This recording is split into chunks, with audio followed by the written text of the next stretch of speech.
Everton Football Club are closing in on appointing Sean Dyche, the ex-Burnley manager, to take over from Frank Lampard on a deal apparently valid until June 2025. Can you believe it? Less than 8 months after being sacked by Burnley, the northwest rivals really for Everton, he's now found himself back in the Premier League and back in the big time this time with Everton. Can you Adam and Eve it? As we know, Everton in dire straits, 19th in the table, only not 20th on goal difference via Southampton. However, Sean Dyche coming into the club, does that shore things up? And do Everton now stay in the Premier League? Let us know in the comments what a day it's been for Everton. We're going to touch on Anthony Gordon going to Newcastle later. That looks like that's wrapped up. But what a busy day it's been at board level for Everton, as it looks like this is now wrapped up as well. As we know, Sean Dyche been unemployed for some time now and is waited maybe for the right opportunity to pop up. We know that Marcelo Bielsa and Sean Dyche were both going head-to-head for this role at Goodison Park, and it looks like Sean Dyche has been the man that the Everton board have chosen over the ex-Leeds manager Marcelo Bielsa. Two people I want to speak to right now, Everton fans and Burnley fans as well. Everton fans, is this the right appointment for your club to save you from Premier League relegation? Is this the man that's going to keep you up, get some big points on the board? He's obviously going to have a little bit of money now to play with in the transfer window. He's not got long left to use it. But is this the right man? Is this the man you wanted? Is this the man that turns things around at Goodison Park and keeps them in the Premier League? Let's not forget, by the way, Everton, the only club in Premier League history to not be relegated. I'm talking about Liverpool, Manchester United, Manchester City, Arsenal. They've all gone down. Not in the Premier League era, but in the top flight English football era. Everton are the only team that haven't done that. We know as well that the big stadium is on its way. This is potentially a very enticing proposition for Sean Dyche to accept. Let's not forget the heritage of the club, the massive fan base, and of course the new stadium coming in. We know they also spoke to Sean Dyche as well. Now, is this the man that could have done a little bit better than Sean Dyche? We know he's got a little bit more of a footballing pedigree in terms of world football. He's obviously managed internationally and club level as well. But Sean Dyche has been there many times with Burnley. He's kept them in the Premier League for such a long time until obviously they did go down last year. But Burnley fans, how do you feel about this? We know that Sean Dyche is held in such a high regard at Burnley. They still have named a road after him. I'm sure there's pubs named after him up there as well. And his reputation since he left Burnley has been held up very, very high by those Burnley fans that have so much to thank him for. Let's not forget, 10 years at Turf Moor. Now, that is no easy feat to keep them in the Premier League for such a long time and to go down. Listen, they had to make the change. I do believe that. But look how it's worked out for Sean Dyche. Leaves Burnley, joins Everton with a nice little 8-month holiday in between and a few quid chucked in as well, I'm sure. But Burnley fans, do you feel like this is your hero going to a rival? Potentially Burnley back in the Premier League next year. And let's not forget, if Burnley fail this season and stay in the Championship, which I do think would be a failure considering where they are in the table right now, but if they stay in the Championship, they could be seeing Everton at Turf Moor next season in the Championship if things don't go well for Sean Dyche. Obviously, Everton fans don't want to see that. But back to Everton fans now. Considering Frank Lampard left only this week at Everton, is there a way that potentially now he keeps Everton in the Premier League? I mean, there has been so much made about Sean Dyche coming in to Everton. Is that a job too big for him? A lot of people have maybe spoke negatively about his tactics, his formations, his way of playing. But if it keeps you in the Premier League, as did Frank Lampard last season, surely you'd take that, Everton fans. Let us know in the comments right now. I do have to correct myself. Arsenal, as well as Everton, have not gone down in the top flight. And Arsenal are looking to do the opposite this season and win the league, as we know. But it's Arsenal and Everton. Thank you, production, for that quick note. Everton and Arsenal, the only two teams that haven't gone down. Mad when you think about how many relegation battles Everton have been in. They've managed to stay in the Premier League for some time. So, again, you have to congratulate them for that. But Will Everton, and this is the question for not just Everton or Burnley fans, everyone in the comments right now at home, do you think that Sean Dyche keeps Everton in the Premier League? Let me know in the comments right now. He's done such a good job at Burnley in the past on a shoestring budget. Let's not forget the type of players he was relying on to keep them in the Premier League, by the way. The Ashley Barnes, the Aaron Lennons of the world. They did so well at Burnley and kept him in a job, and Everton and Burnley in the Premier League for such a long time.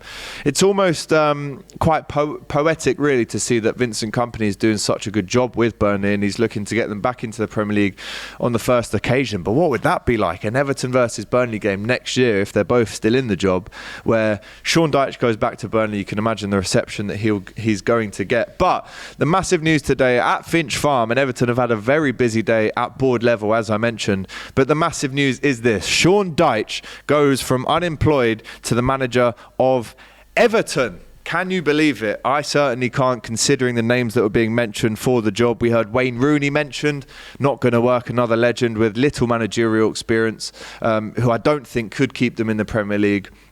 Obviously, Lampard was a name that did keep them in the Premier League last year by the skin of their teeth, but if he carried on being manager, there's no doubt in my mind anyway that they would have gone down this season. We heard Steven Gerrard being linked. We heard Rafa Benitez even going back. I heard Tony Pulis. The one thing that you can separate Sean Dyche with all of these other guys, maybe apart from Tony Pulis, is the mission objective for Everton right now is to stay in the Premier League. All those names I just mentioned, again, maybe apart from Tony Pulis, even though he did finish slightly higher with the Stokes, the West Broms, etc. But the only thing you can separate Sean Dyche from these big names is he has the experience. He's been there, he's done it, he's got the t-shirt, he knows how to keep a team in the Premier League. Now, if this was maybe 10 games before and there wasn't such a rush to replace, let's not forget Everton don't play until the 4th of February. There's still some time, a good week for them to get in the training ground and work on Sean Dyche's tactics. But there was still a week, and maybe if it was 2 weeks ago, they could spend a little bit more time having a look around to see who's around on the market, even though at that point they did have fixtures back to back. But with a week now, they have time, and they've thought, all the managers that we're speaking to, the Bielsas, again, did the same with Leeds last year, kept them up even though they probably should have finished higher. But the Rafas, the Gerrards, the Rooneys, the Pulises, Sean Dyche, over all of these names, knows how to keep a team in the Premier League, and that is the mission objective for Everton at the minute. Of course, it's not where they want to be. They'd like to be anywhere from maybe 10th to 6th, really, if you look at the names on paper, the money that they've spent in the last couple of years, that's where they should be. But right now, they find themselves right in the thick of a relegation fight, and they've thought to themselves, well, listen, we don't want to be here for a long time. We want to have a manager who's progressive, who's ambitious, who's still got age on their side as well, who has experience of keeping a team in the Premier League. Maybe that MO changes next season. Maybe they say, look, we should have never even been down in the relegation zones to start with. So now that you've kept us up, Sean, let's aim for a 10 to 6. Let's aim for that, because he's done that with Burnley in the past. It's not out of his remit to do that. But this is a man who's been handed a sheet of paper, and on the first tick box of that sheet of paper, it says, keep us in the Premier League. Have you got experience in doing that? Yes, he has. That's why he ticks the box, and he gets the job until June 2025. This is a 2.5-year deal. Again, if things don't work out, like Rafa Benitez, like Frank Lampard, he would be seeing himself with a tasty payoff if things don't go his way. But 2.5 years, I think, is enough time to get a couple of transfer windows under your belt, to get a couple of pre-seasons under your belt, and really make something of this Everton team as they transition into a new era with a new stadium and really push forward. And they think that Sean Dyche is the man to do that. I also heard rumours today that as a kid, and I do know this, it's not a rumour, it's a podcast that I saw recently, Sean Dyche did used to be a Liverpool fan. So how does that make Liverpool fans feel? Are you happy? Is there another agent, just like Rafa, that can maybe infiltrate Everton? Or Everton fans, do you not care about that? Is that just Copites running their mouth, chatting a load of rubbish? Let us know in the comments about that one. As I said, such a busy day at Everton today. I'm going to ask you as well about Anthony Gordon, but what will Sean Dyche bring to the team? We know that his famous 4-4-2 is a tried and tested formation that has worked for him many times for many years at Burnley. But does he change things up? We know Everton this season have traditionally gone for a 4-3-3. We've seen Onana in midfield, who again looks like he's going to stay at Everton and fight to keep them up. We've seen Gay back in midfield. We've seen Alex Iwobi back in midfield. Does he bring in the Dwight McNeils? Let's not forget, Dwight McNeil, still a winger at Everton, played for many years under Sean Dyche. Was that another reason why he came to the club? Because he knows a couple of the players. Does he go with that formation that hasn't really served them well this season so far, or does he rip up the rule book and start from scratch? I think as a new manager at a club, one of the key things is to go in and give everyone a clean slate. They talk about a new manager bounce, and that's because he goes in and says, forget about everything you've done so far at this club. You've got a clean slate. Whether you've been injured, suspended, banned, I don't care. You're under a new manager now. You all have a clean slate to impress and play at the weekend. Maybe that's what his tactic is going to be at Everton. Again, let us know in the comments how you think he approaches this job, what he has to do immediately, what he can think to do in the long term, and what does Sean Dyche bring to this Everton team. Mainly for me, it is that experience of seeing out gritty results and staying in the Premier League. But again, as we know, we have to give him credit. He isn't just a man who keeps you from relegation in maybe 17th, 16th, 15th. This guy likes to push up the table. We've seen European football at Burnley as well. So can he take, or how far can he take this team in terms of the league table? Also on Everton, as I said, such a busy day.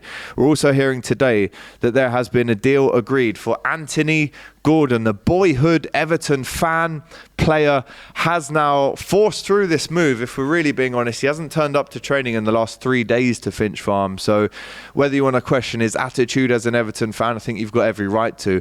But it looks like for 40 million plus 5 million add-ons, he makes the switch from Goodison Park to St James's Park, even further north, up in Newcastle. Newcastle fans, Matty Renton, Tendi Item, how do you feel about this? Is this a signing that you needed?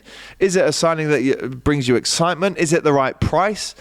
I think personally Everton will be over the moon to get that money, even when you consider they had a bid rejected for 60 million from Tottenham in the summer. I mean, how that even came about when you look back with hindsight is unbelievable. 60 million for a player that scored 7 goals in 82 Premier League games. Not a record that makes you jump up and get out of your seat, but at the same time, he's English. We know that's going to bump up the price considerably. But 45 million for Anthony Gordon? Let us know in the comments. Not just Everton and Newcastle fans, every other fan. Let us know, is that a fair price? How will he go on to play at Newcastle? Does he start? Another big question. You've got Alan Saint-Maximin, Miggy Almiron playing exceptionally well. Bruno Guimaraes, she can play in that number 10 as well. For me, he doesn't get in front of any of those three. So are you paying 45 million now for a bench player or a squad player? Let us know in the comments. And Everton, how happy are you that you've managed to get this fee for the turncoat, the man that has turned his back on his boyhood club and forced his way out? Yes, he's had to deal with off-the-pitch issues. I've seen videos of Everton fans approaching his car recently after games. That's not what you want to see, obviously. It shouldn't get like that. But the way he's left the club will leave a very, very sour taste in Everton fans' mouths. And when he comes back to play at Goodison, trust me, he will not receive a good reception there at all.